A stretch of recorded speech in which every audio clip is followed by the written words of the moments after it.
Don't close your heart to how you feel. Dream, and don't be afraid the dream's not real. Close your eyes, pretend it's just the two of us again. Make believe this moment's here to stay. Touch me the way you used to do. I know tonight could be all I have with you. From now on, you'll be with someone else instead of me. So tonight, let's build this memory. And for the last time, hold me now, don't cry. Don't say a word, just Hold me now, and I will know though we're apart, we'll always be together, forever in love. What do you say when words are not enough?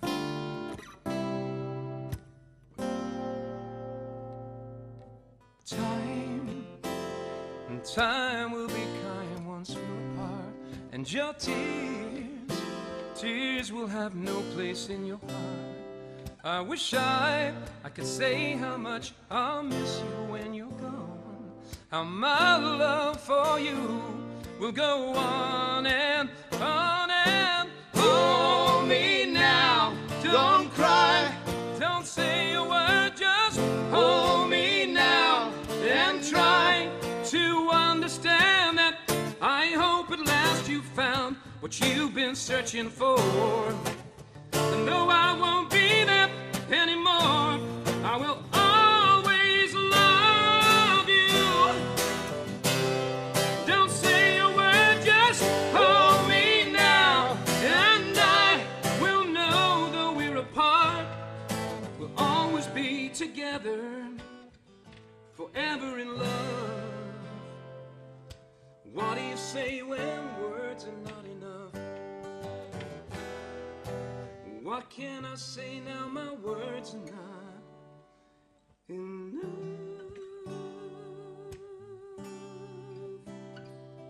They'll never be enough.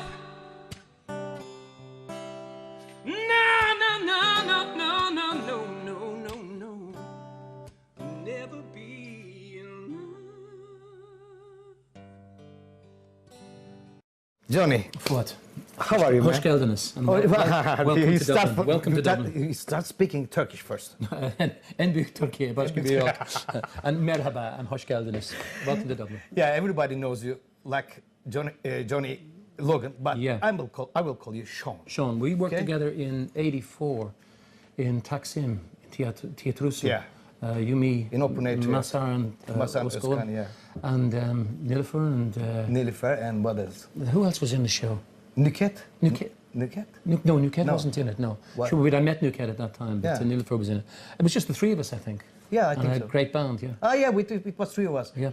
And I think that there was another guy who was making acrobacy, something like that, right, in the show. No, that was probably me with too much junk. Yeah. It's been a long time that we couldn't see each other anyway, but Yeah. last week... You haven't changed? You still look the same. I recognize Thank you you very immediately. much, but you didn't change at all. Yeah, just at all. My hair is natural blonde. It said it on the bottle, natural blonde. You look like 40, don't you? Oh, this is. I can say this. Yeah. The last time I saw 40 was on a bus and it was going in that direction. I still feel young at heart. I'm still young at heart. Yeah, this is the main thing. Yeah. What you feel is much more important than what you are. Yeah. Okay, I have 3 questions. Okay. It's easy questions. When and how did you start music? My father was a singer. My father was an opera singer, and I grew up with music. My father was quite a famous Irish tenor. I grew up with music surrounding me. He had a debilitating disease called arthritis, and when I was 14, I toured New Zealand and dressed him for 3 months, and I got the touch for music then. And really, my first job was when I was 14 years old, playing in a band guitar. First professional job was 18, playing guitar and singing harmonies in a band. And then I really went into it professionally around 20, doing musicals and things like this. And my career just took off very quickly. I mean, I won my first Eurovision when I was 24 years old and had my first #1 all over Europe when I was 25. Yeah, it's a long, and that seems like a lifetime ago, you know. It's good. Yeah, but the first Eurovision was 1980. 1980? 1980, that's 35 years ago now. Yeah. And the second? Second was 87. 87, and I wrote the song. No, it was 88. It was 87 when I won the second one. Oh, really? Yeah. Ah, yeah. 88 we came. Yeah, 88 then we got together. Yeah. But it was in 84. I wrote a song in Luxembourg, which came second in the Eurovision, called Terminal 3, and I met a guy called Mustafa Owens there, and Mustafa invited me to come to Turkey, and you know, I'd never been to Turkey before. I thought first of all he was joking, you know, because I didn't know Mustafa from anybody, and then I came there and I ended up staying in Turkey for a year. Yeah. Fell in love with the place. You stayed a year? I stayed almost a year in Turkey, yeah. Wow, man. Because we had this, the Teatruso show. It was only supposed to last, I think, 3 weeks, and it was 3 months it lasted, or something like this, 3-4 months. Yeah. And then it was, then I just, you know, like sort of, I stayed there, and then I keep going back. I have many friends there, including yourself, as you know. Yeah, and I'm always at the end of a phone. How many Turkish words do you know? Sometimes people would say too many. Now, before this interview started, I said some very bad words to him, and I'm not allowed to say those. You know? No, okay, we're not going to say this, but say the other one. Merhaba, hoş geldiniz. Hoş geldiniz. Bir şey değil. Bir şey değil. Boş ver. Boş ver. Seni çok seviyorum. Yeah. This is like, but boş ver is... Boş ver and çok. Çok was a big word for me. It's a big word. And I go, bir şarkı duyarsan sevdadan yana. Sevdadan. Bir şarkı duyarsan sevdadan yana. Bir şiir okursun gözyaşı dolu. Wow, you didn't forget. No. Wow. Gel gel kumale gel bağrım ne dom kurşun. That's beautiful. I don't believe this, you know. You still remember. It's great. Yeah. But it was a big part of my life. That's it was 1 year after I was in Turkey. I wrote "Hold Me Now." Yeah, after 85, I wrote "Hold Me Now," and then 87, it won the Eurovision. It was worldwide success. Yeah, it was a huge. It was sold over 6 million records. I was in Munich. I did a show just in. I did a show just outside of Cologne in Herne. Yeah. And then tomorrow morning I flew to Denmark. I have a concert for the a TV concert for the princess, for her charity over there, the Danish princess. And then the following day I'm in London. I'm working in the Apollo. This is the 60th anniversary of the Eurovision. This year is the 60 years since it started, and they have a show in the Apollo that they're doing with the... You're going to be part of it? I'm going to do all 3 of my songs, a medley of all 3 of them in it. That's beautiful. Yep. How you pass your 24 hours? These days by drinking peppermint tea. Peppermint tea. No, to be honest, I have worked so much.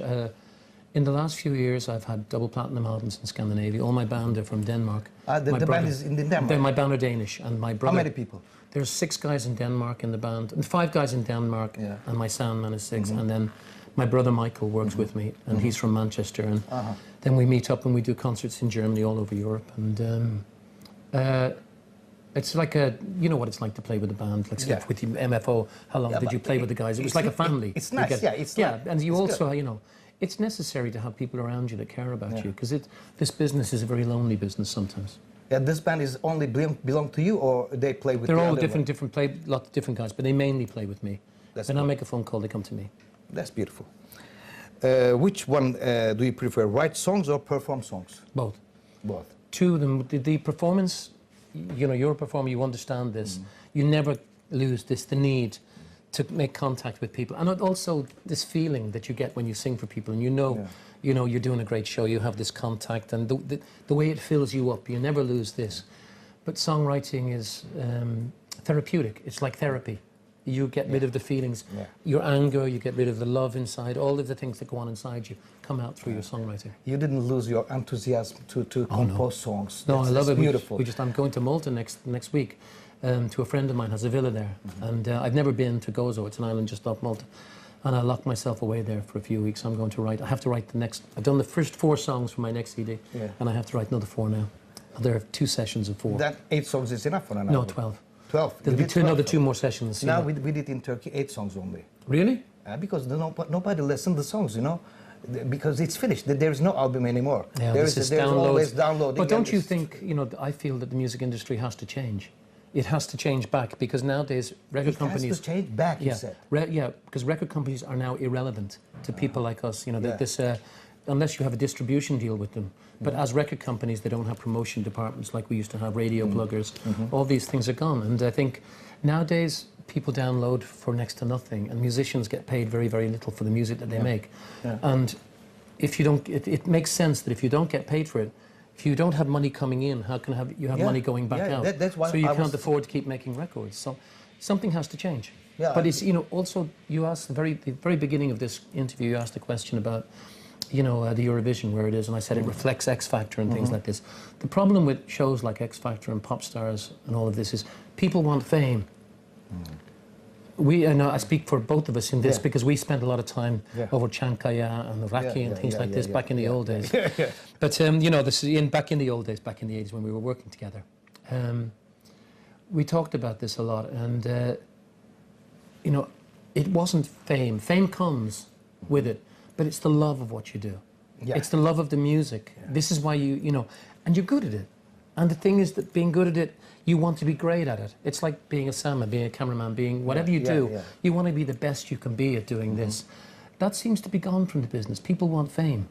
And it's like nowadays we have a culture that never existed in my growing up.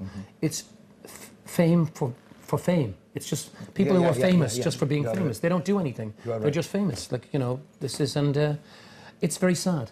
It's very sad for me because, you know, it's a world that I don't recognize in many ways. And I prefer the way I feel about my music to the way other people coming up do. This is, and not everybody now, we still have great musicians, there's great bands coming up.